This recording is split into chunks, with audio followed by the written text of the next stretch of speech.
Hey, this is Stan in Gainesville, Florida. It's Saturday morning, my friend, and you are listening to Light Talk. And this is Ellen in St. Bart's, and today we discuss the 77th Tony Awards show and that endless fine print that you never ever read before you sign a software subscription agreement. And this is Zach coming to you from our nation's capital. And today I'm thrilled to be joining my brothers and sister on Light Talk. And this is David coming to you from the beautiful Belmont Shore neighborhood of Long Beach, California, where it is 6:30 in the morning. And if you don't already know, you are listening to Light Talk, and we are the Lumen Brothers. And sister. You better believe it, Ellen. Hey, welcome everyone to episode 377. And today is a very special episode. You know why? It's my birthday. It's Stan's birthday. 377. Happy birthday, Stan. 377 years old, and I look fantastic. He looks fabulous. That's what I'm going to say. But anyway, getting back, today we're going to present a very different format for today only. At least we don't know. Maybe we'll change it. Who knows? We are going to present an open roundtable discussion about this year's Tony Awards show. The broadcast was just this past Sunday, and we all have a lot to say about it. So we said, hey, let's just forget about except for Stan. He refuses to watch award shows. But he's going to talk about it anyway. He's going to tell us all about the show. But we're also going to be talking about that endless fine print that we are forced to sign whenever we sign up for a subscription service, a software subscription service. And there's some very interesting things you should know about. We're going to be talking about that, too, in the second part of the roundtable. But first, we're going to be talking about our Double Jeopardy Let's Talk About. And gang, what did you think about the Tony Awards show? Let's begin by having Ellen review the winners in the design categories. I'd be happy to. Best Sound Design of a Musical. The winner was Cody Spencer for The Outsiders. Best Sound Design of a Play. Ryan Rummery for Stereophonic. Best Lighting Design of a Play. Jane Cox for Appropriate. Best Lighting Design of a Musical, Brian McDevitt and Hannah S. Kim co-designed for Projections for The Outsiders. Best Scenic Design in a Play, David Zinn, Stereophonic. Best Scenic Design of a Musical, Tom Scott, Cabaret at the Kit Kat Club. Best Costume Design of a Musical, Linda Cho, The Great Gatsby. And Best Costume Design of a Play, Didi Aite, Yaya's African Hair Braiding. So congratulations to all of those winners and to all of the nominees. Yes, definitely all the nominees. Everybody does an incredible job in this. Everybody gets a trophy. And there were a lot of newcomers this year, which is really nice too. Yes. Well, being nominated is great. And I think everyone deserves a round of applause. And I just love that there were a fair number of newcomers, which is great. Absolutely. Also in the scenic design category, competing against themselves is a design cooperative or collaborative called DOTS. And I admit I do not know them, but I think that's very interesting. And they were nominated for both Appropriate and Enemy of the People. So I thought that was interesting. And I'd also point out that David Zinn, whom I had the pleasure of making my Broadway debut with at the same time on Xanadu in 2008, was nominated twice for scenery and once for costumes. So that's three nominations for him in 1 year. Right. Wow. To me, that's more impressive than winning one. Because I think winning is very political in a lot of cases. But that's just my own personal opinion. But I think nominations are important because that's your peers who come together and say, this is deserving of a Tony Award. So all the nominees. I wish there were no winners. I'm with Stan on this one. I kind of hate award shows because I think it's great when you acknowledge people's work, but then have a winner. Really, I mean, it doesn't matter. Tonys, Emmys, Grammys. It's just a big sort of Carbonellis. Crazy thing. We should throw that in for Stan because that's the Florida Theater Awards. No, the Carbonells, the Carbonell Awards. That's what they're called. Yes, the Carbonell Awards. Carbonelli sounds like a pizza parlor. Believe it or not, the only award, well, actually I won 2 awards, but the second one I didn't know about until 3 years later. It was in Chicago, I think, or Toronto or something like that. But the one, I did win a Carbonell Award once. which was really funny. And I didn't even go to the damn thing. I just don't like. Okay, I'll say one thing. All right, Stan. On David's point, I think David and I are cut from the same cloth. I think acknowledgement is a beautiful thing, but winning is. I think if you drill down, there's another set of motives there that I don't think have any place in the arts. It's not sports. Because in sports, there's like a metric. You score points, it's objective, you win the game, right? It's not a sporting event, right? Acknowledgement for everyone's work, right? And then making judgments about whose work is better than someone else's, like best lighting, best. I think that's just hype. And I think there's a commerce aspect underneath that's really at play. And it's not really it's not really a supportive thing. So I'm with David on acknowledgement. Like, I love that Wendell got acknowledged for her work. I think acknowledging is beautiful. Winning is not really an appropriate thing for something that is not really a competitive kind of act, right? It's like it pits people against each other. It ain't football, It's just and there's no metric. Like, I would like to know, maybe Ellen or Zach know, is there, on the people who vote for these awards, I'm curious, is there a set of metrics, or is it just my opinion? It's your opinion. Yeah, well, then my point stands. I'm going to shut up now. And as a friend of mine said the other day, more isn't always better. But when it comes to lighting and sound and costumes and scenery, some of the voters only know more. Yeah, there's always been that joke that it's not the award for best scenery, it's the award for most scenery. Right. It's interesting because we have the Pat McKay Diversity and Design Scholarships. I think this is the 5th year we're offering them. And we are very, very careful in all of our PR and everything to announce the recipients, not the winners. And to me, it makes a real difference. I like that, Ellen. I like too. that very much. That's a great idea, actually. That's the way to do it. Yeah. Yep. And sort of connected to that, much like how our friend David Bengali was talking about how it takes a village, not an individual. One of the things, it's always lovely when somebody gets up there and they thank their agent and they thank whatever deity they worship and all those things. But this year, as one of my silly responsibilities as a Roscoe ambassador was to find ways to celebrate all of the lighting designers who were nominated for Tony Awards this year. And we went out of our way to acknowledge the team. Because we know that, like, I love Brian McDevitt. I've known him for almost my whole life. He's from the same town as I am. We went to the same high school. He worked with my dad before he worked with me. But I made sure that the award we gave him acknowledged his associate, his assistants, his programmer, because we all know it's not just one person magically snaps their finger and then there's a Tony Award-winning lighting design appears on stage. What did Roscoe do?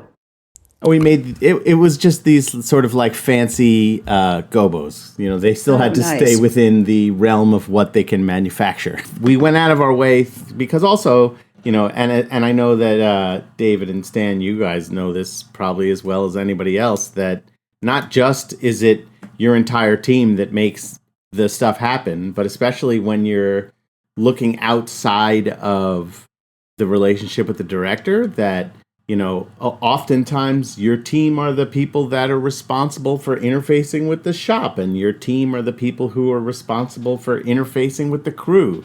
And so, they're your lifeline that make this all happen. So even when you can say this is the person who's the winner, it was a group effort, even just within that person.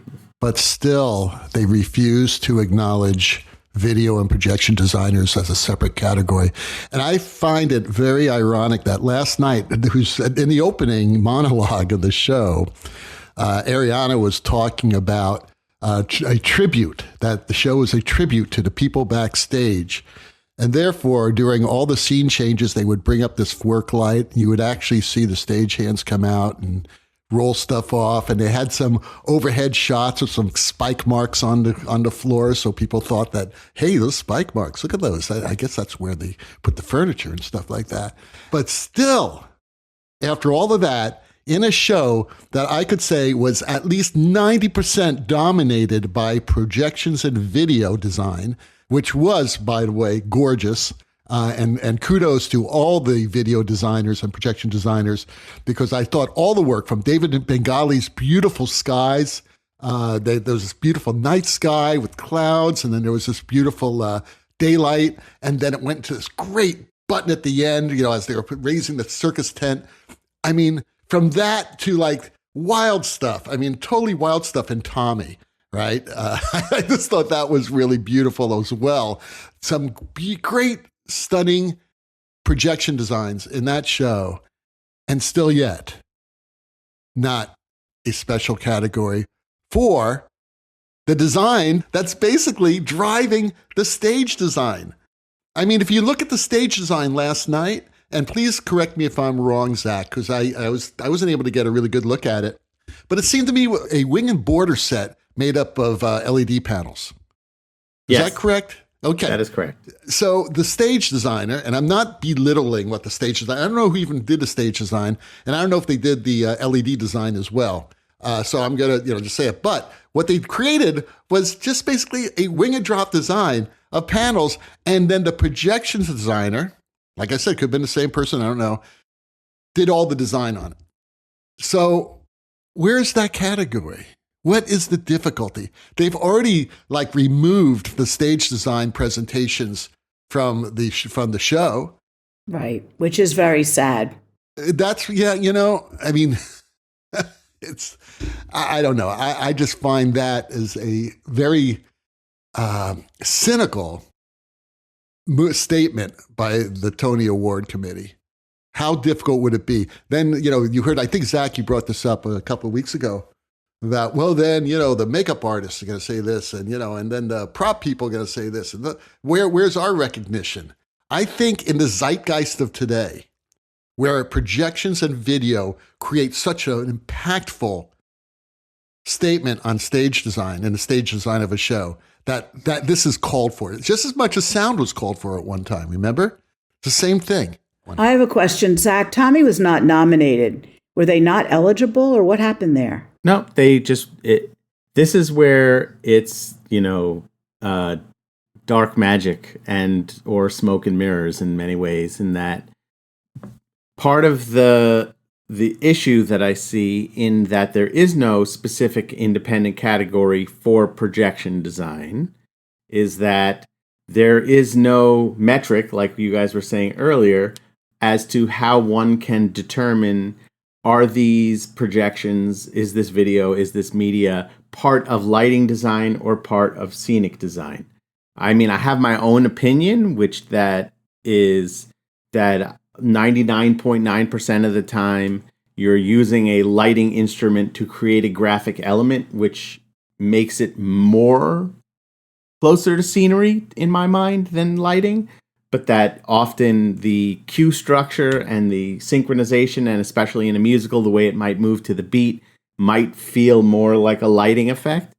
But the fact that there's no way to say that this is a lighting thing, this is a scenic thing, I think just makes it sort of a guess. And, I think I wrote something in live design maybe 15 years ago, Ellen, about how I had always felt that a listener and or a music critic might be able to better appreciate an orchestral piece of music if they're able to identify which instrument the clarinet is and how that clarinet solo may fit into the piece.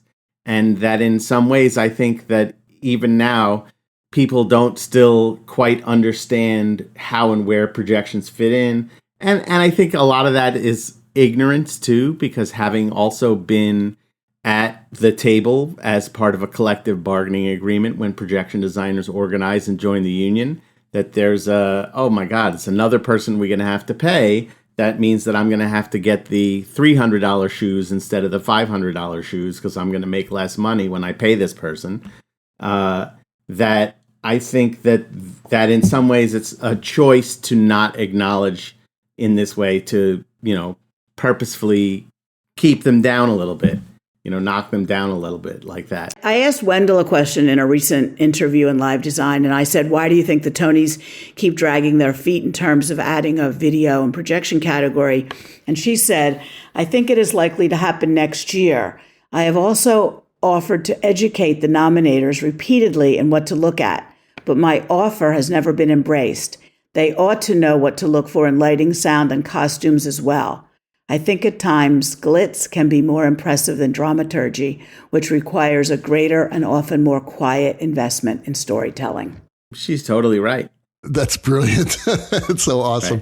Right. I have a question, Zach, and I think this maybe this is just deceptively an easy question and an easy answer, but maybe it gets to the heart of it. When you're doing a show and you're the video projection designer on it, on the playbill it says set designed by David Jacques, lighting design by Hal Binkley, projections and video designed by Zach Bovary, right? Is it something like that? Does it say that? So if they could separate it there, even though your projections are just as important as the lighting designer's lighting and maybe integrated into it and maybe integrated into the stage design, right? Is not unlike the lighting integrated into the stage design, or the stage design integrated into the lighting, or the sound design integrated into stage design. What is the problem here? The playbill has no problem separating it, right? And I'm sure our union playbill charges by the word, so the more words, they'll have. I want to take a stab. Can I take a stab at this? Sure. Because I think, listening to what Ellen's reading from Wendell, I think they have been I'm going to guess this is pure speculation, but also cynical. So, yeah, I'm sure they've been discussing it. I'm sure it's going to come. I'm sure it's not a question of trying to hurt anybody, because I think they will get there, just like they did with sound. But I think underlying it all, this is about commerce, right? It's about getting the trophy so people will come see your show, and who's going to win the lottery this year, and fitting it into the show, and where do we have space for it, and all these logistical issues. I just don't think it's all that nefarious necessarily. But this speaks to the larger question about, why do these, right? Why do you have award shows, whether it's the Academy? It's self-celebratory. Yes, I just wish they would change the tone, as David and Ellen are saying, to acknowledgement. Hey, these shows this year, really wonderful. Maybe say something about the same way you would grade a student, for God's sake. Here's what was really strong in your work, right? And here's why. Rather than, I don't know, I think it's commerce. I think it's about business, right? It's as a business thing underlies the whole. Now that's bad. Well, sure it is. Don't you think that they want people all across the country, Canada, the rest of the world, to watch this show and say, "Oh, I want to go see that"? Absolutely, that is definitely part of it, right? No question. That's why I'm saying. So when you make it a competition, let's just be what it is. Right, it's sort of it's marketing masquerading as some kind of a merit-based award show, which it isn't. That's a, how should I say? It's a false representation. But Stan, it's like the difference between in film where you have a Hollywood blockbuster and you've got thousands of independent filmmakers creating work that may be just as good. They don't call this commercial theater for nothing. Right. This is right. Broadway is commercial theater. Okay. Right. Except if you're Lincoln Center and you're pretending to be commercial theater, but paying people Lord rates. So what I'm getting at, I don't know if it's possible, but can they somehow inject a little more authenticity into it as to what it is? It is advertising. Here's what you guys need to keep in mind. And I, before my time, Broadway was, if I was a fantastic actor, that means I also have to know how to sing. I have to know how to dance. I probably also have to have training in fencing because swordplay is a very big thing back then. And Broadway is where I show off my talents. And then occasionally I'll go out to Hollywood and make a movie. Or maybe I'll do this brand new thing called television. And then between like 1950 and 1970, things shift, and then Broadway becomes, the thing that I'll do in between movies instead. Don't forget that, in the 50s and 60s, half the songs on the Billboard Top 100 came from the theater. But the reality is that Stan is totally right that it is all about commerce and business. But I'll take it even a step further, where what you guys may not always be aware of or thinking of is probably in the same way that, if I'm an Oscar-winning actor, that I can ask for $2 million more on my next movie. If I'm a Tony Award-winning lighting designer, I can ask for more money the next time I do a show. If I take it a step further than that, there are contracts where you say if this person gets nominated for an award, they get a bonus. If they win an award, they get an additional bonus. If you put this person's name in an ad, then you also have to put this person's name in an ad. So for the entire industry, from the designers to their agents to lawyers to everybody else, there is money to be made in being nominated and winning that has nothing to do with the quality of the show. I mean, part of this too is that, like, if you take the Olympics, everybody sees those people running and then who wins. If you take the Oscars, everybody has access to most of those movies and then sees who wins. You take the Tony Awards, unless you're in New York, you probably have no access to seeing any of these shows before you see who wins. You might see a little scene that's in the broadcast, but that's it. So for the general public, all they have to go on is, well, this show was nominated for 13 awards, and this show was nominated for 11. So 13 must be better than 11. But I'll take that even another step further, which is, if I'm a producer, the more nominations I can get, the better that is going to be for me to be able to put my show out on tour, which is where I'm going to make money for the next 10 years instead of just the 8 months that it runs in New York.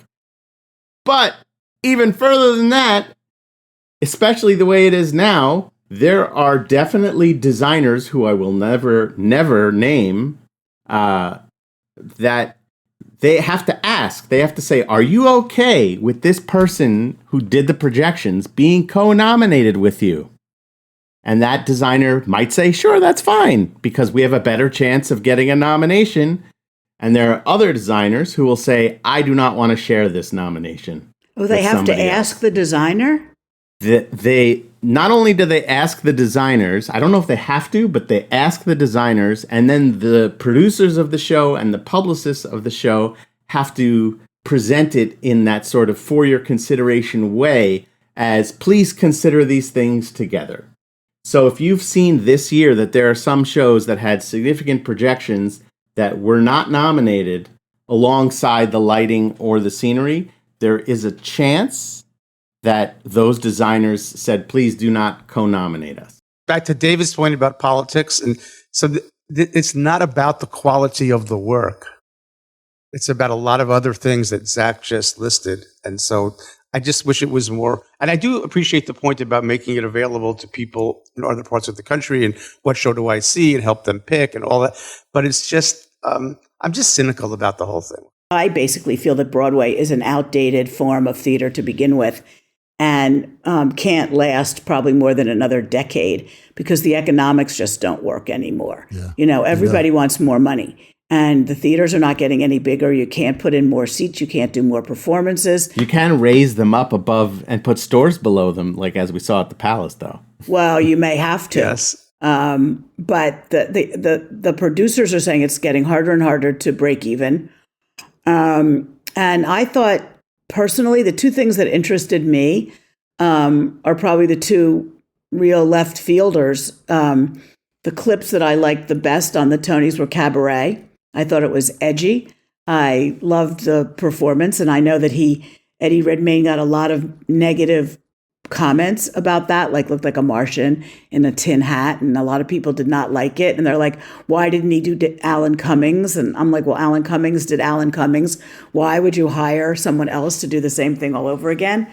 Which is another one of my problems with Broadway. How many times in one lifetime do you have to watch Carousel and Oklahoma and God forbid, Merrily We Roll Along? How that won Best Revival is beyond me. But the other thing that really piqued my interest was Illinois. Oh, yeah. Yeah. which is really, really interesting. And if we have a minute, I wanted to read what the lighting designer is one of my favorite lighting designers, Brandon Sterling Baker. Let's get him on the show. Well, we should. He is a ballet designer, basically. And this is what he wrote on Monday after the Tonys. 14 years ago at Lincoln Center, I met a choreographer named Justin Peck, and he forever changed my life. We were both 23 years old at the time, and it was the beginning of a long adventure of 32 collaborations leading to today. Growing up in Van Nuys, California, I never in a million years could have imagined that I would have a show running on Broadway, let alone be nominated for a Tony Award at the age of 36. So although I did not win, it was one of the greatest honors of my life to be in the same room with so many artists I deeply admire, representing a show filled with nothing but love. I've often considered the work of a lighting designer to be an interpreter of feeling, and what a feeling this moment has been. Forever grateful to my entire Illinois family who made the impossible happen in a truly epic season. And he goes on to thank Justin Peck, his entire lighting team, the stage management, the musicians, the music department, the company management, the general managers, the producers, and the rest of them. And it's just so heartfelt that I loved his lighting, and I just love the way he approaches things. Yeah. Can I say something about Illinois? I watched the show. I watched all the production numbers. I skipped over a lot of the speeches. I must say that Illinois felt like one of the very rare times in that show that we actually saw real theater. Right. I mean, theater that was collaborative, theater that was beautiful, that was heart-tearing. And for people who haven't seen it, there was a trio of musicians who sang and played instruments, and they were singing basically the narrative while dancers danced it. And at least in this one short segment that we saw, it was these two pas de deux that were so awesome.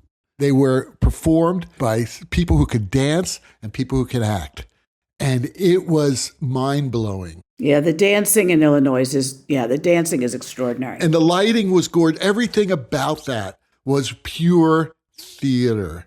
And thank you so much for reading that, Ellen. That is really a beautiful thing. All right, let's talk about some more highlights. I think the in memoriam section was quite beautiful. Beautiful. Oh, what I Did for Love and, yes. and the way it was done. Beautifully sung, beautifully. It was tasteful. And, of course, seeing Richard Pilbrow up there brought a tear to my eye. And at the end, too, that was a beautiful, beautiful moment. Yeah. Several other, people that we lost this year. Too many, obviously, but Richard Pilbrow was wonderful. Yes. Yep, absolutely. And I also really liked the Sheeta Rivera tribute. Yes. Yes. Oh, my God. There was one moment when those dancers were doing the Sheeta Rivera dance, those four women with the skirts from West Side Story. I thought I was going to die. I'm like, oh, my God, real theater, real choreography, real music. Yeah. Give me a break. Let's have another revival. Right. We just had one. We'll have another one. No, but that is a great show. That was really well done. Absolutely. That was very well done. And it's really, that's a tribute to the fact that the Tony Awards is really probably the best award show at honoring their own. Because I don't think, we rarely see tributes to an individual that are so celebratory on any other kind of award show like that. Also, the other thing that really, really meant a lot to me personally, not only did Wendell get an award, she was worked with us very closely for the projection masterclasses that we did through live design. But Abe Jacob, who was the creative consultant for the Broadway sound masterclasses for us for probably 20 years. And he basically had his entire career before there was a sound design. That's right. Tony. He was the founder, really, of the whole field. He really started concert design, the big line arrays that you see on concert stages today. He really worked to create that in the United States with John Mayer, Mayer Sound. And Abe really deserved that award. And I was sorry that he was not there. He accepted from his home in Arizona, but once again with video. Yeah. I mean, it's very similar to the Josh White stories that we've heard, where it's sort of like there was a vacuum. Somebody needed to make things sound like something, and Abe was like, I'll do it. Well, it's interesting because if you look at the Beatles footage from those first concerts at Shea Stadium, there's basically no sound. And there were 30,000 screaming teenagers and 2 little boxes on the stage, Yep. So somebody finally came up with the idea for, let's hang them, let's fly them, let's do a line array. What other outstanding numbers? Well, I can tell you, I actually saw Stereophonic just a few weeks ago, and also being a musician, David Zinn's set for that was amazing. I mean, it wasn't something that had some kind of incredible, fantastical interpretation, but even sitting in the mezzanine, I thought I was like looking at a real recording studio in that era. It was totally authentic and perfect, and it fit the stage perfectly. And the sound design also, Ryan's work was fantastic. The way that they were able to sort of recreate the way things sound in a recording studio versus what you hear when you buy a recording. Because, there's sort of like we jokingly talk about the Broadway sound or the Broadway tempo for a song, and that they were able to really be restrained and make things sound and feel authentically recording studio and not live theater recording studio in a way that I totally bought it. And for what we saw on the show, they were using authentic instruments, like they were using a Wurlitzer 200A electric piano, which was one of the instruments I played back then. And also, like, to add to like what Ellen was saying earlier about the people who were singing and dancing, that they found 4 actors who could act, who could sing, who could move, and could also play instruments in a band. So they're all really playing. And I was just like, that's really taking an extra step further. I saw it in an interview that some of those actors were not very accomplished musicians at all when they started. And they just hunkered down, and they became a lot better during the rehearsal process. That is really pretty awesome too. So they all played great last night. Yeah. Well, David, you could audition for the West Coast Company. I think I'm a little bit, my age bracket is out of there. I don't think I'm going to make it. So let's go back to Tommy for a second.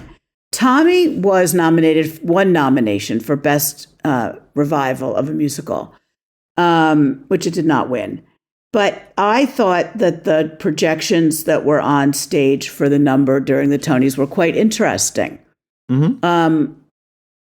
I don't know why that was not nominated for scenic / projection. I thought they did a really nice job. And one thing maybe Zach can address is, we keep saying, it looked like this, it looked like that, it looked like the other thing. Don't forget, those designers have to work with the team from the Tonys and move it from whatever theater it is in to wherever this is going to be, whether it happens to be at the Apollo, whether it happens to be at the Beacon, whether it happens to be at Radio City Music Hall. And this year it was at the State Theater at Lincoln Center, which isn't called that anymore. But anyway, you know what I mean? And that's a lot of work also. And to make it still look like what you want to come see and look 100% the night of the show. Right, Zach?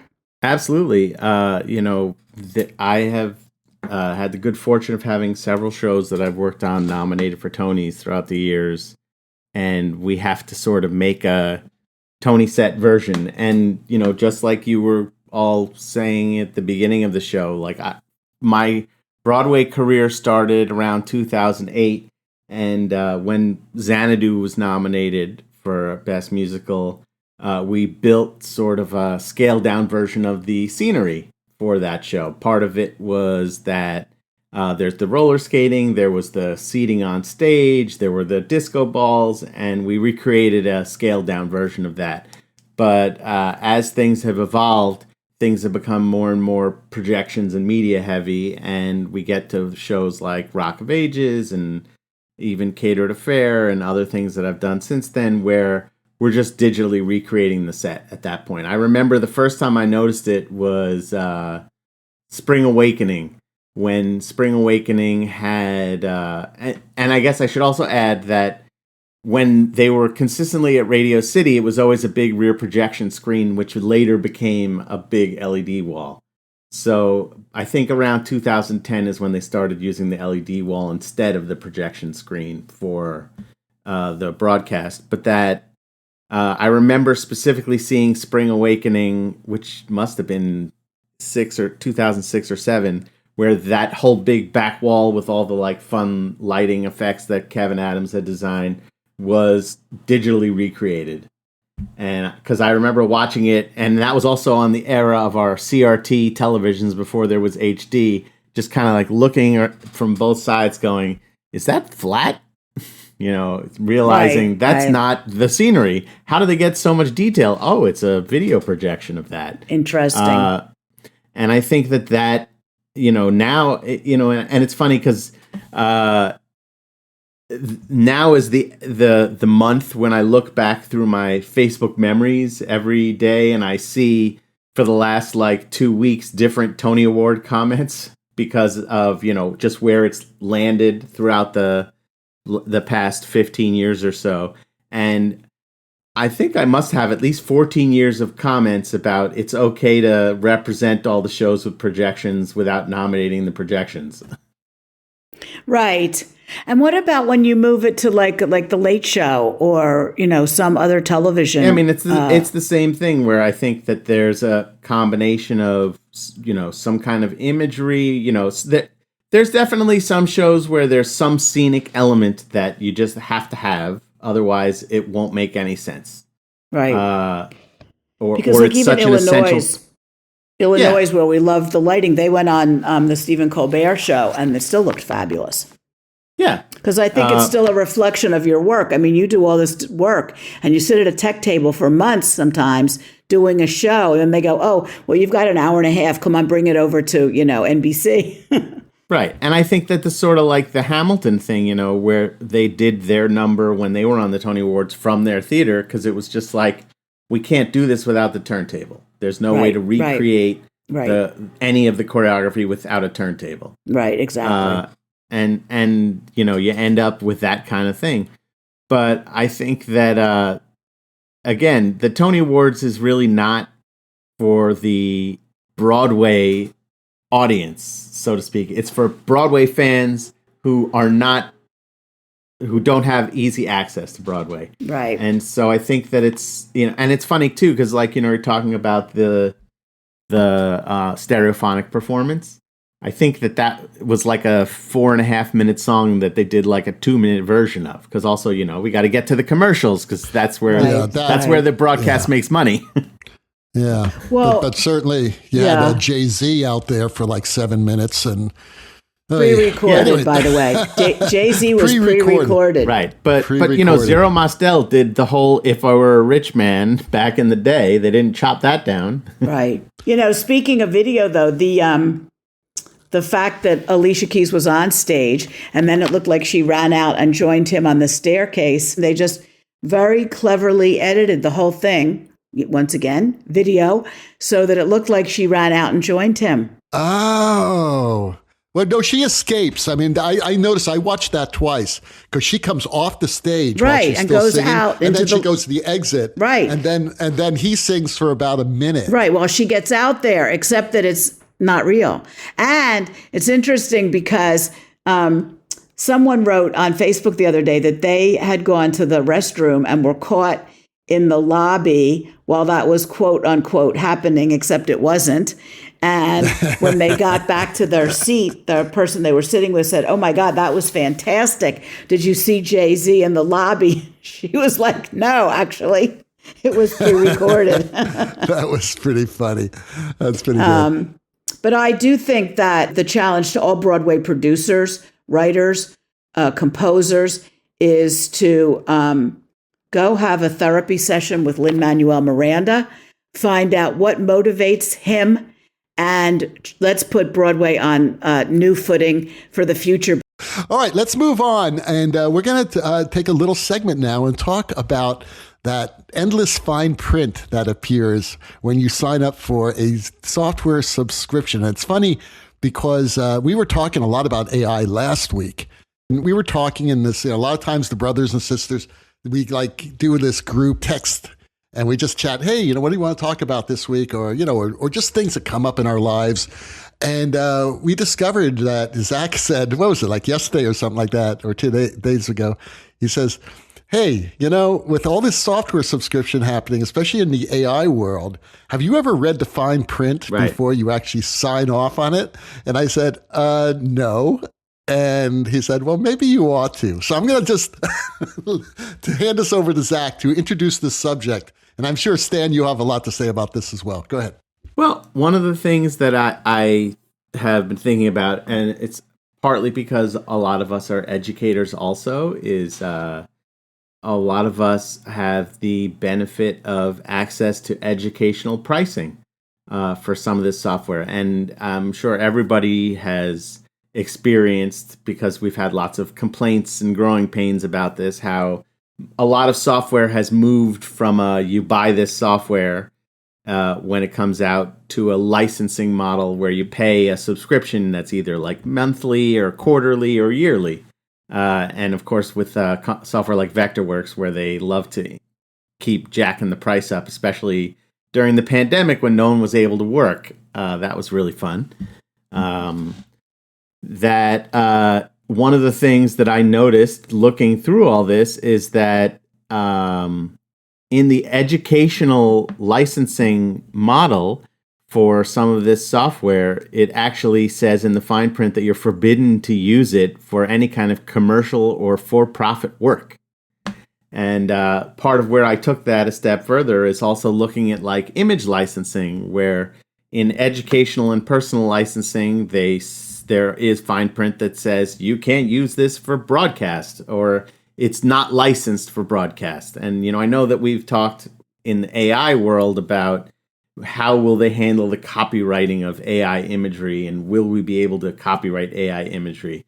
But as you guys have seen, there's been a whole bunch of like lawsuits and anxiety, ungepatch, as they say in Yiddish, about Adobe stuff. And one of the things is just that the government has decided to sue Adobe because they said that the fine print is so confusing that it makes it hard for anyone to cancel their subscription. And I think that we've all experienced that at least once in our lives, where we've maybe intentionally or unintentionally subscribed to something and then have had a really hard time figuring out how to unsubscribe from it. In the old days, it was easy. I'd buy a $600 copy of Photoshop, and then if I wanted to upgrade it, I'd had to pay another $600 when a new one came out. But at least I knew I owned this copy and I could put it on whatever I had, and that was that. But yeah, the fine print is so long and so ridiculous. It reminds me of that famous story, the Van Halen story, where they had a many page long tour rider, and deep in the tour rider there was a thing about having a brandy snifter of just brown M&Ms, and it was because they wanted to make sure someone was actually reading the whole thing. So they knew if they saw the brandy snifter of brown M&Ms, that person actually read the tour rider. So Zach is talking about a concept in business called SAS, or software as a service, and the change that's happened. And this whole notion of, there's also a psychology thing going on here that my hero Dan Kahneman talks about, which is opting in or opting out. So whenever you sign up for something, this is a business technique, you are by default opting in to whatever agreements there are, hidden or not hidden, because opting out takes effort. And most people won't make the quote effort, which is like reading the thing you are agreeing to.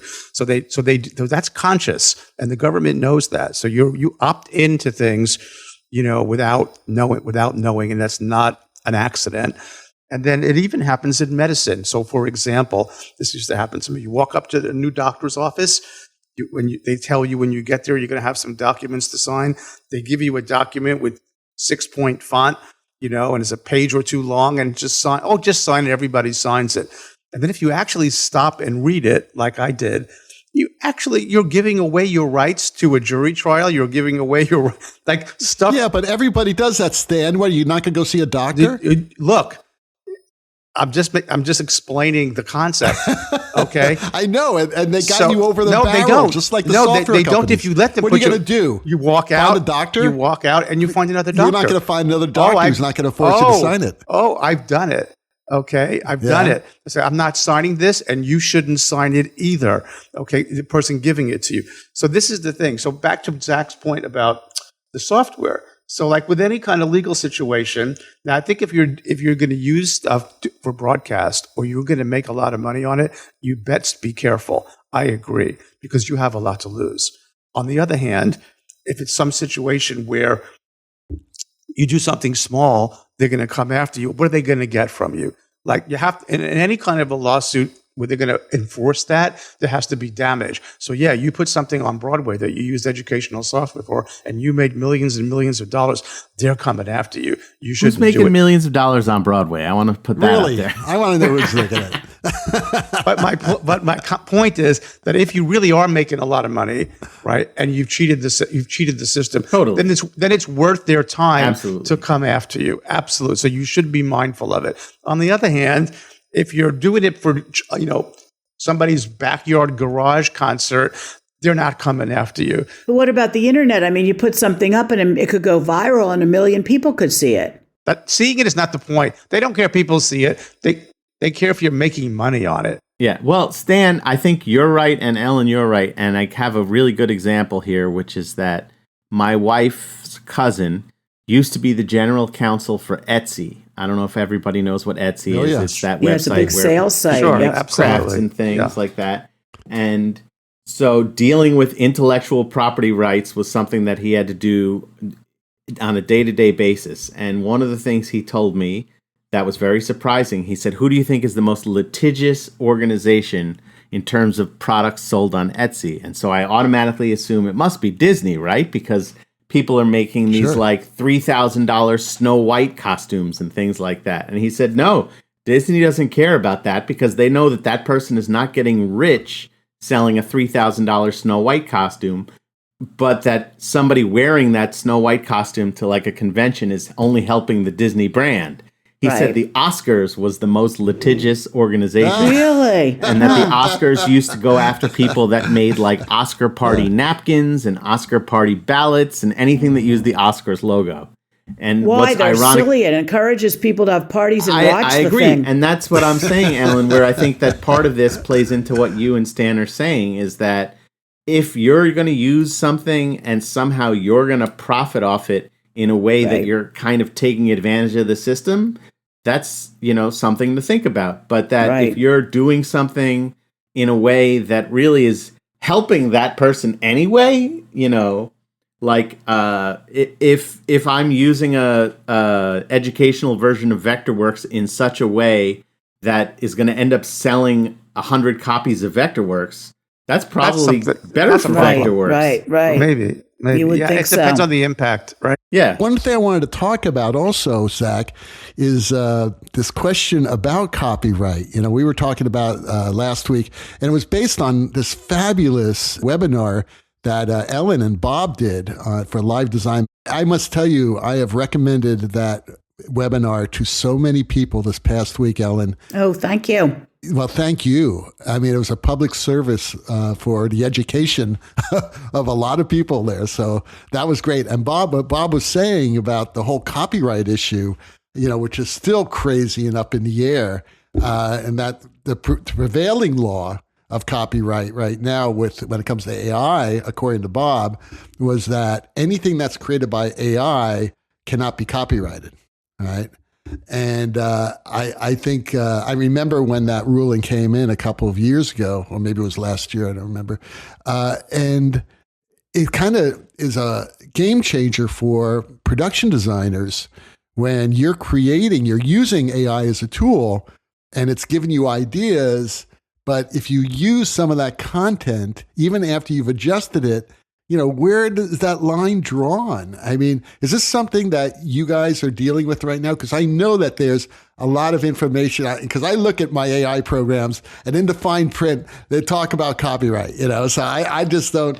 Well, I think know it's exactly very what we're complicated standing. because Bob's point of view is that none of this would be happening and none of it would look like anything if there wasn't a talented artist, designer making it happen. So why isn't your intellectual property of making this happen copyrightable, just as those projections that we saw, in Xanadu or Rock of Ages or anything else copyrightable, and then you go online and it says, well, if there's no human operator or no human hand in it, you can't copyright it if it's just a machine making the art. Well, I don't know. Well, it kind of goes to that Ed Sheeran lawsuit that I think we talked about this here. We did once, yeah. Yeah, Ed Sheeran was saying, I can't copyright the note F sharp. Right. Because I'm not, it's not mine. And then he brought a guitar into the court and demonstrated how there are multitudes of songs that have basically the same chord changes. That, and this is sort of where I was always surprised. I think we've also talked about that color Vanta black, the darkest, blackest black color. Right. Somebody actually owns the copyright for that color. No one else can use it except that guy, and he has to license it to you. Like, how can I copyright red and say no one else can use red? How can he own a color? I don't know. I mean, I can assume Well, does he own the color or does he own the process? Maybe he owns the process. I'm not 100% sure, but I think that's part of this. And I remember another photography anecdote that my grandfather at the lab, where I'm almost positive that my grandfather and Stan's father worked together, that they had one of the first computerized Ektachrome, Kodak slide machine developing machines. It didn't require a human being. You put all the stuff in and it could process it itself. But he said, rather than patent this process, I am not going to patent it, because by patenting it, I'm publishing how to do it. And that's giving someone else the instructions on how to do it. And even if they're not going to copy it, they're going to go, oh, I can substitute X and Y and then have my own version that circumvents their patent. And it's sort of like that thing with the music. If I change this, oh, yours is a minor chord, mine's a major chord. Does that make mine totally different now? And I think that becomes the same thing with imagery. It's say, well, yours is a frog on a skateboard, mine's a toad on a skateboard. So that makes it totally different, right? But it's all disruptive technology. It's like we went to school and we weren't allowed to use. You could have a slide rule. You could not have a calculator. Now you can have a calculator. I don't know. It's the same thing. I always use that silly example of you could give me the best sewing machine in the world. I would never be, Coco Chanel. And it's what you do with the tools. And I think that should be copyrightable because it's your work. Yeah. It's funny you mentioned Chanel because, something that's not copyright or patentable is a scent. And so perfumes, their recipes are highly, highly guarded because they can't copyright the smell of a perfume. Isn't that interesting? Yeah. And so I thought about that a lot, too, in all this AI stuff where sort of, like when you go to Trader Joe's, David and I are big Trader Joe's fans, and you know that you buy their yogurt, but I'll give our listeners a little secret. Some of it's made by Stonyfield. It's the same yogurt, just Trader Joe's is able to sell it cheaper because they slap their logo on the container and then they sell it. It's not different. But somehow, does that make it, I don't know how things, can play into that with the copyright laws because. But how about generic medication? It's like somebody at SmithKline makes it and they get residuals, right? They get, residuals. But then the company makes the generic and then your insurance will only pay for the generic. So the guy's not making residuals on the generic because it's not being sold as whatever it is. Yeah, it's a weird world. It's funny. I knew somebody who was actually a trademark lawyer, and he was saying that he feels like it's a lot less science and a lot more opinion. Well, I think he's right. And even the sneaker companies, Nike would patent the bottom plastic design on a shoe. because it ran better than the one that New Balance had, and then they couldn't copy it because it was patented or patented, I guess. So it even goes even down to the shoes on your feet. Yeah, it's a fascinating world. I mean, I jokingly said earlier with the theater stuff how we've run out of ideas, or we're close to running out of ideas. There's only so many things that music is always a great example, because there's in Western music there's only 12 notes. There's a certain amount of time where everything will get repeated eventually. Somebody is going to write Beethoven's Ninth Symphony without ever having heard Beethoven's Ninth Symphony, because they only have 12 notes to work with, and they're going to assemble them in that same order totally by accident at some point. And it's going to be a chimpanzee or an iPad. No, I think it's brilliance. And I will go back to Hamilton over and over again.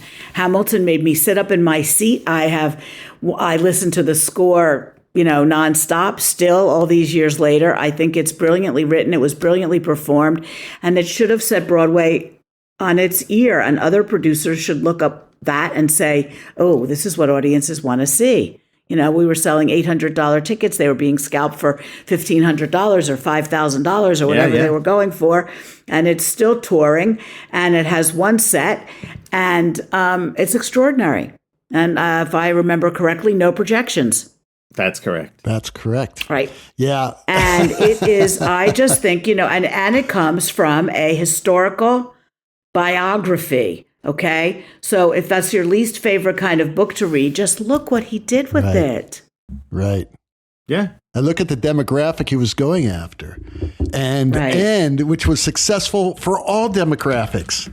Unless you're a racist or something like that, or you're really screwed up, that is an enjoyable show and an informative show that makes you talk after you see the show.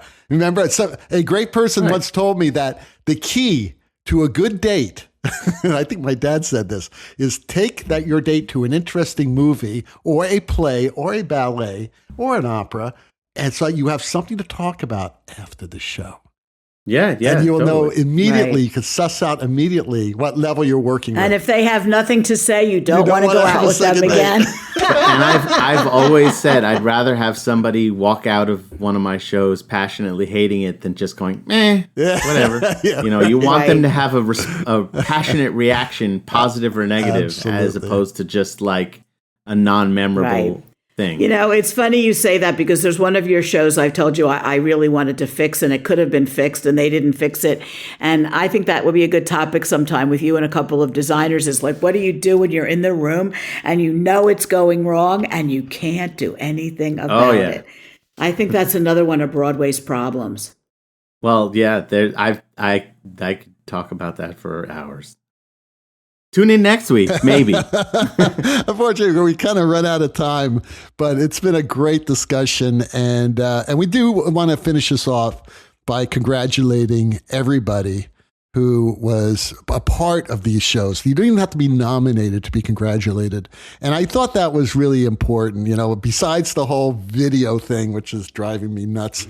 I think the embracing of all of the craftspeople and artists and everyone involved in producers, someone pays for this thing, is very important. And I think that's a beautiful thing. And thank God that, as much as I don't like award shows, I'm glad that there's a vehicle out there to show the unity of theater artists. Right. That's what I was going to say, that all cynicism aside, an incredible amount of shows opened this year, all wonderful in their own right.